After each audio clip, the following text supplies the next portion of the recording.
आनंद लुटा प्रत्येक दिवशी जीवनाचा मध्ये स्वागत. तुम्ही आलात, मी आभारी आहे. उपदेशकात शास्त्र सांगतं परमेश्वराने मनुष्याच्या मनात अनंत कालाविषयी कल्पना उत्पन्न केली आहे, परंतु आमच्या दैनंदिन जीवनात आम्ही ते कसे अंतर्भूत करू शकतो? तुमचं जीवन आज आणि सतत कोणत्या प्रकारे मौल्यवान बनवावं यावर प्रकाश टाकण्यासाठी आज माझ्यासोबत जॉन आणि लिसा हे पाहुणे आले आहेत. देवाच्या वचनातून अंतरंगाचं यथार्थ ज्ञान, जीवन परिवर्तन करणारी सत्य मोठ्या उत्साहानं, निरर्थक नसलेल्या संवाद शैलीद्वारे स्पष्ट करणारे जॉन लिसा बिवियर हे सर्व परिचित आहेत. अत्यंत लोकप्रिय प्रसिद्ध वक्ते लोकांच्या वैयक्तिक जीवनात आव्हान करून त्यांची परमेश्वराशी जवळीक दृढ करतात. ते इंटरनॅशनल मीडिया मिनिस्ट्रीमध्ये सहभागी होऊन द मेसेंजर नावाचे टीव्ही कार्यक्रम चालवतात, जो 200 पेक्षा जास्त देशांमधून पाहिला जातो. जॉन आणि लिसा कोलोराडोमध्ये त्यांच्या 4 मुलांसोबत राहतात. जॉन आणि लिसा, आज तुम्ही माझ्याबरोबर पुन्हा एकदा आलात म्हणून आम्हाला खूप छान वाटतंय. मागच्या वेळेचा आपला कार्यक्रम छान झाला, पुन्हा आलात, बरं वाटलं मला. ही खूप महान गोष्ट आहे.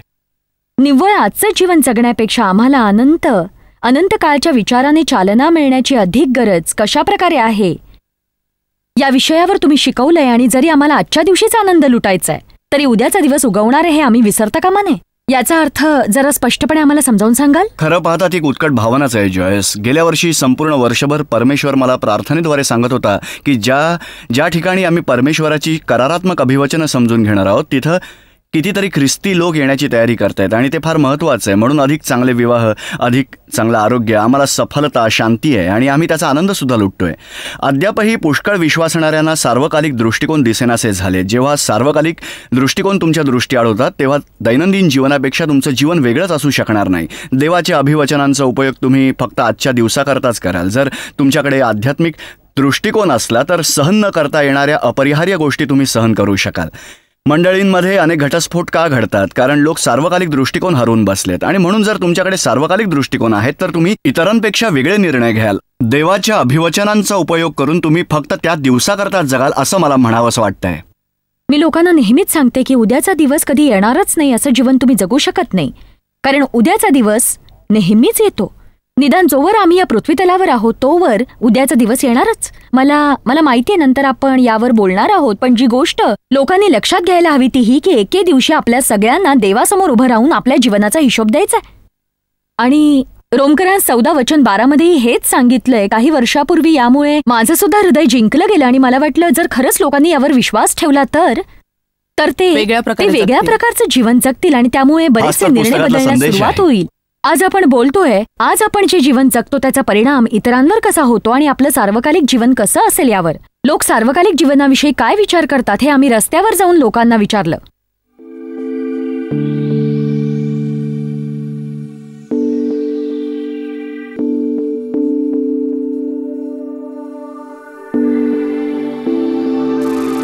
सार्वकालिक अशी एखादी गोष्ट असेल असं मला नाही वाटत.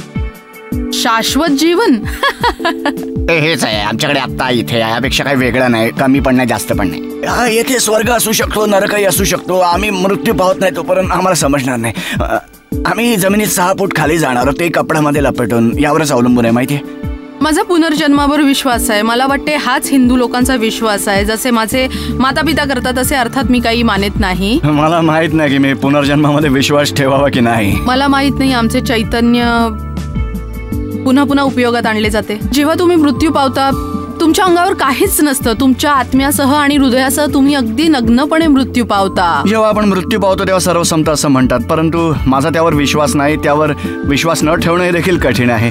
जर स्वर्ग असता तर किती बरे होते. ती कल्पना मला खरंच आवडते, परंतु तुम्ही कसून प्रयत्न केला तर पृथ्वीवर देखील स्वर्ग मिळू शकता. तुम्ही मृत्यू पावता म्हणजे तुम्ही मरतात. तुम्ही कुठेतरी निघून जाता यावर माझा विश्वास नाही. तुम्हाला पुरतात किंवा जाळून टाकतात, यापेक्षा काही वेगळं नाही. आत्मा कधीही मरत नाही, माझा त्याच्यावर विश्वास आहे. माझे शरीर खाली जमिनीत जाईल, परंतु मला असं वाटतं माझा आत्मा सर्वत्र असेल आणि नेहमी असेल.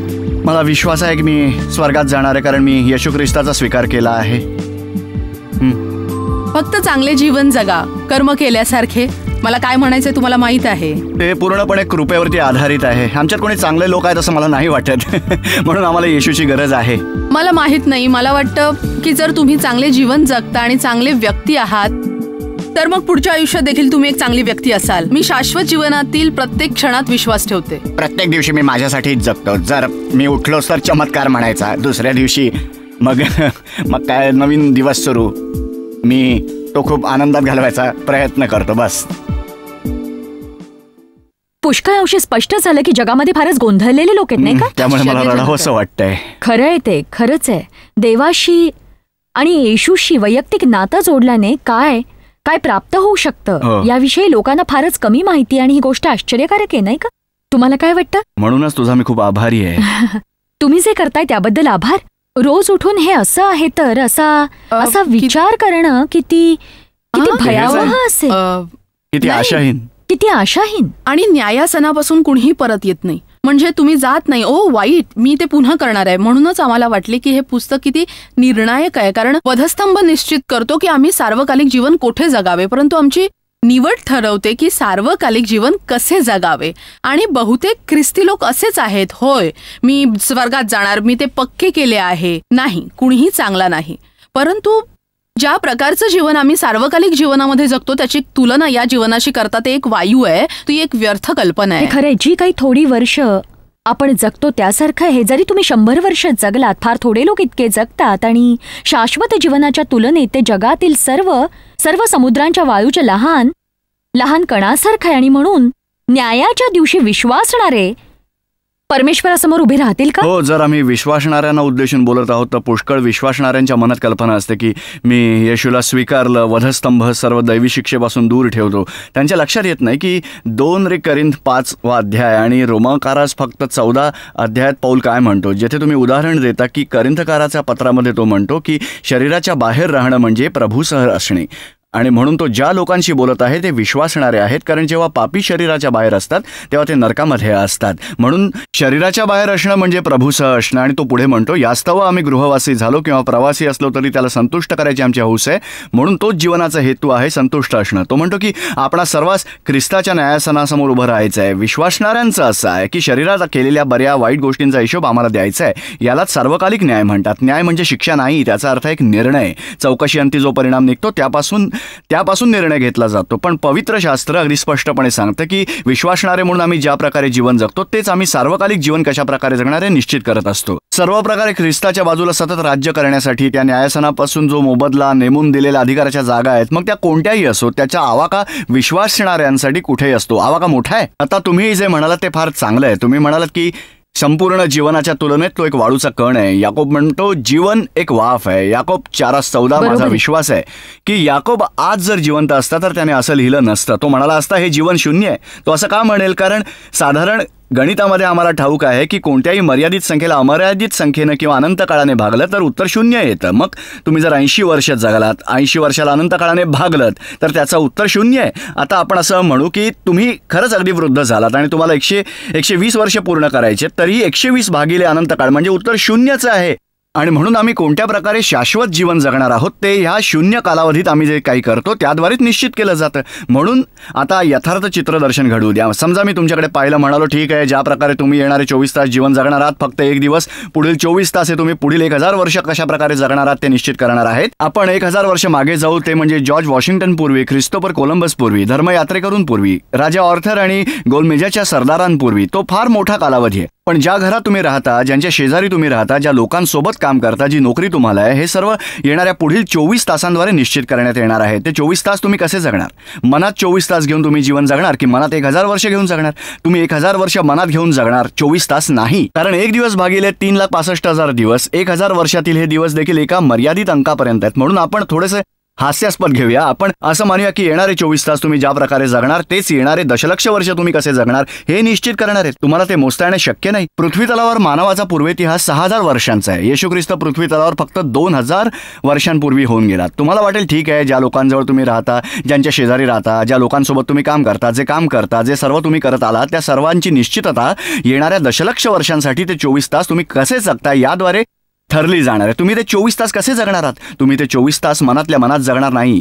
दशलक्ष वर्ष मनात ठेवूनच तुम्ही ते जगणार. याच गोष्टीवर आम्ही बोलत आहोत जिथे विश्वास असणाऱ्यांना शाश्वत दृष्टिकोन लाभतो. मी तुम्हाला सांगतो, जेव्हा मी हे पुस्तक लिहिलं तेव्हा मी लिहिलेल्या पुस्तकांपैकी इतर कोणतंही पुस्तक माझ्या जीवनावर इतका प्रभाव पाडू शकलं नाही. मी हे पुस्तक लिहायला 400 तास घालवले. मला तुम्हाला सांगू द्या की सैतानाच्या आमिषाचा माझ्यावर प्रभाव पडला होता, प्रभूच्या भयाचा माझ्यावर परिणाम झाला होता. जी सगळी पुस्तकं परमेश्वरानं मला दिली यानं माझ्यावर इतका प्रभाव पाडला तेवढा इतर कशानेही पाडला नाही. एक विश्वासणारा, एक देवाचा सेवक म्हणून यानं माझ्या जीवनात अक्षरशः क्रांती घडवून आणली आणि त्यामुळे सर्व जीवनाला एक नवीन दृष्टिकोन प्राप्त झालाय. प्रत्येक गोष्ट तुम्ही शाश्वत जीवनातून पाहता. देवभक्तांना या जीवनाचं अभिवचन मिळालंय. होय, परमेश्वराचीच इच्छा आहे की आम्ही आशीर्वादित होऊन या जीवनाचा आनंद लुटावा. परंतु जो येणार आहे त्याचं अभिवचन देखील त्याला दिलंय. परंतु जेव्हा शाश्वत जीवन समोर ठेवून आम्ही जगलो त्याप्रमाणे वेगवेगळे निर्णय आम्ही घेऊ. ते लक्षात ठेवणं खूप गरजेचं आहे. रोमकरांत 14:12चा अभ्यास करताना मला हे जाणवलं आणि खरोखर मी त्याचा अभ्यास केला आणि करत राहिले आणि माझ्याही जीवनावर त्याचा परिणाम झाला. कधी काही आम्हाला देवासमोर उभं राहून हिशोब द्यायचा आहे हे समजून घेण्यासाठी त्या काळात मी खरंच खूप शिकवण दिली. आणि एका विश्वासणाऱ्यासाठी देवाने दिलेल्या साधनांवर खरंच मी विश्वास ठेवते. आपण विश्वास ठेवतो की नाही यावर आपला न्याय होणार नाही, कारण आपण कधीचाच विश्वास ठेवलाय. पण जसं तुम्ही म्हणालात की आपण इथे जे काही करतो त्यावर आपला स्वर्गातला फायदा किंवा तोटा ठरतो. आणि मला विश्वास आहे की परमेश्वर आपल्याला एक गोष्ट नक्की विचारणार की मी तुम्हाला जे दिलं त्याचं तुम्ही काय केलं? ख्रिस्ताची सेवा कशी केली? तुम्ही ख्रिस्ताची सेवा कशी केली? ठीक आहे, परमेश्वर आपल्याला वेळ देतो. प्रत्येक व्यक्तीला एक वेळ मिळतो आणि आपल्याला दिलेल्या वेळेचा आपण कसा उपयोग केला हे महत्वाचं. आपला वेळ व्यर्थ घालवायचा नाही, शिवाय तो निष्फळही ठरू नये. मी एके दिवशी प्रभूला म्हणाले, मी माझा पुष्कळसा वेळ छान छान दिसण्यासाठी आणि केस रंगवण्यासाठी आणि फेशियल करण्यासाठी फुकट घालवला. आणि तो असं म्हणाला की हो बरोबर आहे, तू वेळ फुकट घालवला आणि ज्या प्रकारे तुम्हाला तुमचा वेळ घालवायचा आहे त्या प्रकारे तो तुम्ही घालवताय की नाही याची खात्री करा, कारण प्रत्येकाकडे सारखा वेळ आहे. पण तो वेळ आपण कसा वापरतो ते महत्वाचं आहे. आपण तो उपयोगात आणायला हवा. म्हणून आमच्या साधन संपत्तीपैकी हे एक साधन आहे. आमची विविध दानं आणि कौशल्य, आमचा पैसा ही एक साधन संपत्ती आहे. आज ज्यावर पैसे खर्च करता येतील अशा लक्षावधी गोष्टी आहेत. पण शास्त्र सांगतं दानार्पण चालू राहतं आणि सर्व काळ चालतं. म्हणून जेव्हा तुम्ही एखाद्याला आशीर्वाद देता तीच गोष्ट तुमच्याबरोबर शाश्वत येते. म्हणजे बघा, न्यायासन आणि पवित्र शास्त्रात मी यावर फार सखोल अभ्यास केला. न्याय केला जाणाऱ्या या हेतूनं न्यायासनाचे 2 वेगवेगळ्या भागांमध्ये तुकडे करण्यात आलेत. सर्वप्रथम देवाचं राज्य आम्ही कसं बांधलं. प्रत्येक गोष्टीचा संबंध हा बांधण्याशी आहे आणि बांधणं हे परिणामकारक असतं. आम्ही देवाचं राज्य कसं बांधलं आणि हे देवानं आम्हाला केलेलं पाचारण आणि दानं यानुसारच असणार आहे. दुसरं म्हणजे आम्ही इतर लोकांचं जीवन कसं उभारलं, ज्यामध्ये खऱ्या अर्थानं आमचाही समावेश आहे. इतरांच्या बाबतीत म्हटलं तर त्यांच्यावर झालेला आमचा प्रभाव, आमच्या बाबतीत म्हटलं तर ख्रिस्तासारखं व्यक्तिमत्व आमच्यात कसं विकसित झालं, ते सर्व काही तुम्ही जे काही म्हणाल त्याच्यावर आधारित आहे. देवानं दिलेल्या साधन संपत्तीचा, वेळेचा, प्रत्येक गोष्टीचा आम्ही कसा उपयोग केला. एक गोष्ट जिचा अगदी खरंच माझ्यावर प्रभाव पडला ती मी लोकांच्या तोंडून नेहमीच ऐकली की ठीक आहे, तुम्हाला माहिती आहे ज्या सुवार्तिकांनी लाखो लोकांना स्पर्श केला फक्त त्यांनाच न्यायासनावरून काही महान पारितोषिक मिळणार असं नाही. लोक असं बोलतात की मी ऐकलंय म्हणजे की ते पवित्र शास्त्रात कुठेच मिळणार नाही. नंतर मला ती शास्त्रामध्ये सापडली. येशूनं ती फार स्पष्ट करून सांगितली. तिथे 2 दाखले आहेत जस. पहिला दाखला आहे रुपयांचा दृष्टांत आणि दुसरा मोहरांचा दृष्टांत. मला वाटायचं की मूळतः ते अगदी सारखेच आहेत, पण ते पूर्णपणे वेगळे असून वेगवेगळ्या गोष्टींविषयी बोलत आहेत. रुपयांच्या दृष्टांतामध्ये प्रत्येकाला सारखंच रुपये दिले जात नाहीत. जॉयस, लाखो लोकांची संधान साधण्याची क्षमता तुमच्यामध्ये आहे. प्रत्येकाला ही क्षमता दिली गेलेली नाही. तो हा रुपया आहे जो तुला दिला गेला आहे आणि तू देव दोघांनी तो सुज्ञपणे उपयोगात आणलाय, कारण देव तुमच्याशी बोलला, तुमच्याकडे समयसूचकता होती, तुम्ही आज्ञापालन केलं आणि आता त्यामुळे तुम्हाला पारितोषिक मिळणार आहे. हा तो रुपयांचा दृष्टांत आहे. देवाचं वचन सांगणारे इतरही संवादक असतात ज्यांना देवाने 2 रुपये दिलेले असतात. तुम्हाला 5 रुपये दिलेले आहेत. ते हजारो लोकांशी संवाद. परंतु नंतर तुम्ही मोहरांच्या दृष्टांताकडे लक्ष ठेवता आणि तो फार मनोरंजक आहे. थोडं मागे पाहून रुपयांच्या दृष्टांताकडे लक्ष ठेवलं तर ज्याला 5 रुपये दिलेत त्याने त्याचे दुप्पट म्हणजे 10 दिले. 2 रुपयाचे 4 रुपये म्हणजे दुप्पट करणाऱ्याला ते पारितोषिक मिळालं. तेच त्यालाही मिळालं, अगदी सारखं पारितोषिक, काहीच फरक नाही. पण तुम्ही परत मोहरांचा दृष्टांत लक्षात घेतला तर तिथे 10 आहेत. प्रत्येकाला एक मोहर दिली गेली, फक्त 1. हे काय निर्देश करतं? ते आपल्या रुपयांविषयी काही एक बोलत नाही. नव्याने जन्म झाल्यावर प्रत्येकाला जे काही मिळालं त्याविषयीही बोलतात. तोच आमच्या ख्रिस्तामध्ये असलेला मूलभूत विश्वास आहे. देवाची प्रीती जी आमच्या हृदयात, आमच्या वेळेत, आमच्या पैशात आणि देवानं दिलेल्या प्रत्येक गोष्टींमध्ये ठेवली आहे, हे सगळं समान आहे. बरोबर आहे. आणि आम्ही त्याचं काय करतो हे फार मनोरंजक आहे. कारण एक व्यक्ती ती फक्त 3 मोहरांविषयी बोलते आणि त्याचं एक नाणं घेऊन 10 बनवतो. आणि तुम्हाला माहिती आहे की धनी काय म्हणतो, तू 10 नगरांचा अधिकारी होशील. म्हणून तर 1000 वर्षांच्या काळात नवा आकाश पृथ्वी त्याचा अधिकार 10 नगरांवर असेल. ज्यानं त्याची एक मोहर घेऊन तिचे 5 बनवले, तो म्हणाला तू 5 नगरांचा अधिकारी होशील. म्हणजे शाश्वत जीवनावर प्रभाव करणारी क्षमता आपल्याला लाभलेली आहे. येशूनं म्हटल्याप्रमाणे मित्र मिळवण्यासाठी तुमच्या पैशांचा उपयोग करा. काय शाश्वत जीवनामध्ये का? कारण जेव्हा पैशामुळे अपयश येतं तेव्हा तुमच्या घरात स्वीकार करणारे मित्र तुमच्याकडे असतील. शाश्वत जीवनातील तुमच्या जीवनाचा दर्जा उंचावू. आपल्याला इथे एक छोटीशी विश्रांती घ्यायची आहे. आपल्या जीवनाशी न्याय, स्वर्ग आणि नरक यांचा काय संबंध आहे या विश्रांतीनंतर ते पाहूया.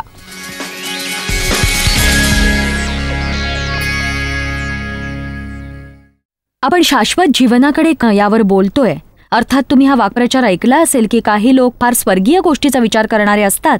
ते जगिक वस्तू नाहीत आणि हे खरं आहे. परंतु मग शाश्वत जीवनाविषयी विचार न करणं आणि आपल्याला देवासमोर उभं राहायचं हे जाणून न घेणं मूर्खपण आहे. कारण हे घडणारच आहे. आणि म्हणून ज्या गोष्टीवर आपण या छोट्याशा विश्रांती दरम्यान बोलत होतो ती म्हणजे आपण काय केलं तेच फक्त परमेश्वर पाहणार नाही तर ते का केलं हेही पाहणार आहे. वर्षानुवर्ष त्याचा माझ्यावर प्रभाव पडलाय. लोकांनी पाहावं म्हणून मी काही करते का याची खात्री मी सतत करत असते. की देवाकडून मला काही मिळावं म्हणून मी काही करतेय. मी चांगली वागतेय आणि 1 वर्ष सतत प्रत्येक आठवड्यात चर्चला जातेय म्हणजे मी देवावर उपकार करते असं नाही. पण आपण खरंच जे काही करतो ते ख्रिस्तासाठी करायला हवं, कारण त्याने आपल्याला तसं करायला सांगितलंय. आणि आपणही इतरांसाठी आशीर्वादी ठरायला हवं. हो. मला वाटतं हे फारच मनोरंजक आहे. शेवटी न्यायाचं स्वरूप मला समजलं आणि त्या गोष्टीशी मला सतत झगडायला लागलं. कारण येशू म्हणत आहे की तुमचा न्याय होऊ नये म्हणून कोणाचा न्याय करू नका.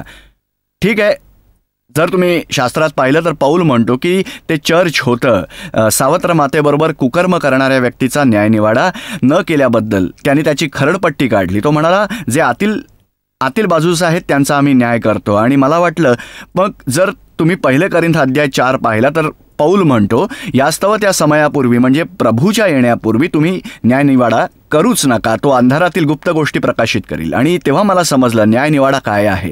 जेव्हा आम्ही इतर व्यक्तींचं मत जाणतो तेव्हाच आम्ही न्यायनिवाडा करतो. जर मी तुझ्याकडे पाहतो आणि म्हणतो ही ती गोष्ट आहे, या कारणामुळेच तू हे करत आहेस. कारण येशूनं म्हटलं की आम्हाला लोकांचं फळ म्हणजे त्यांच्या कृतीचा न्यायनिवाडा करायचा. हृदयाचा न्याय करू शकत नाही. त्यांच्या हृदयातील गोष्टी हेतूंचं तुम्ही परीक्षण करूच शकत नाही. फक्त परमेश्वराचं वचन ते करू शकता. आणि येशू म्हणाला माझे शब्दच तुमचा न्याय त्या दिवशी करतील. त्याच्या वचनाच्या प्रकाशात आम्ही आमच्या हेतूंचं परीक्षण करतो. हीच ती गोष्ट आहे. जेव्हा तुम्ही त्या पातळीपर्यंत खाली जाता तुमची कृती बदलते, तुमचे शब्द बदलतात, प्रत्येक गोष्ट बदलते. कारण जेव्हा तुम्ही तुमच्या हृदयातील विचार आणि हेतू ओळखायला परमेश्वराच्या वचनाला मान्यता देता तेव्हा तुम्ही लोकांशी कठोर शब्दात अजिबात बोलणार नाही, हेतुपूर्वक कुणाला दुखावणार नाही, कारण तुम्हाला देखील सहन करून घेतलंय. मला वाटतं ते फार महत्वाचं आहे. ज्या लोकांनी हे पुस्तक वाचलं त्यांनी माझ्याकडे पुन्हा येऊन म्हटलं की हे मनुष्य, आता मी सर्व गोष्टी वेगळ्या पद्धतीने पाहतो. मी लोकांचं हेतू परीक्षण करत नाही, मी हे ते काही करत नाही. परीक्षण त्याच्या वचनाद्वारे हे व्हावं आणि परमेश्वराला वाटतंय. मला एक प्रश्न विचारायचा आहे. जी गोष्ट सैतान प्रत्येक क्षेत्रातील लोकांना सांगतो तो या देखील क्षेत्रात लोकांना सांगतो की आता उशीर झालाय.